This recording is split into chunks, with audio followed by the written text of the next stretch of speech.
When you came to New York and you were, you had these new experiences, it's brand new. And I thought of this as you said you're here and you're hearing Spanish a lot for the first time. And you're in culinary school. Were there dishes that you were exposed to, even, in your internship? Were there dishes you were exposed to for the first time and things that you encountered for the first time? What were they?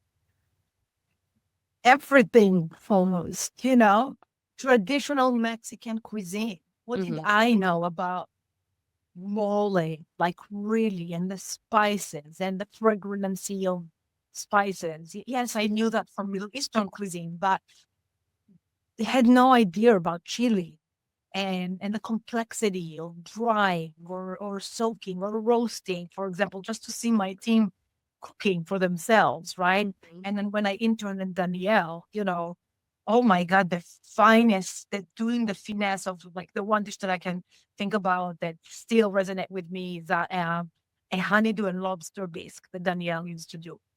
Combination of never ever in my life thought about. Who would have think to put like a melon, you know, and lobster bisque at the Yeah. same, but it was heaven, right?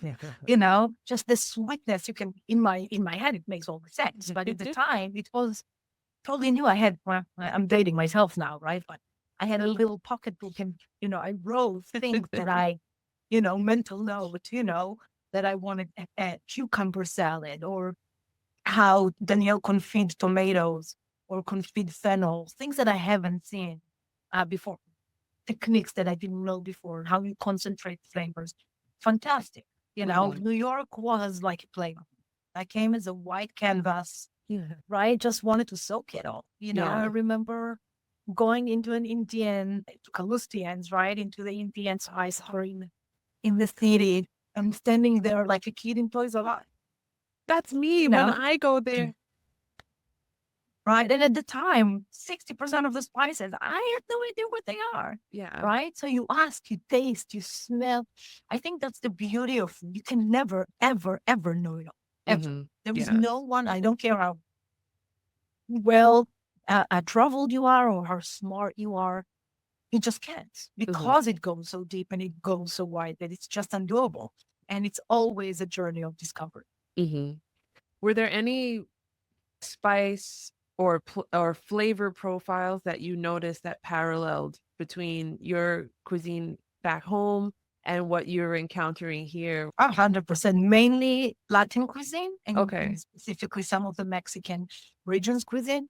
Again, just the use, and it all depends on the terroir, right? So yes, it's shocking, but then when you stop and think about it and wait, look at the journey or where this ingredient traveled from or the terroir, you're like, duh, of course it makes sense, you know. But when you see it in the food, you say, oh my God, cilantro and parsley and all the spices and tomatoes and garlic. Wait a minute, what am I talking about? Latin cuisine or Middle Eastern Mediterranean cuisine, right? All Mhm. of a sudden, the similarities are there, but the nuances of the amounts, fresh or not fresh, toasted or not toasted. And this is how you peel another layer and another layer of complexity of how you can drive one ingredient in so many ways, Mhm. depending how and where, right? And how does it taste? Black pepper in India will be so much more floral and fragrant than a black pepper that has traveled and made it here. I don't know after how many months being plucked from the. So, I just picked up, I was just in New York City at a farmer's market yesterday and picked up lemongrass. It's been a while since I've seen lemongrass being grown. It was like scallions. How often do I see lemongrass that is like scallions here and not as dry and fibrous? And I brought it home.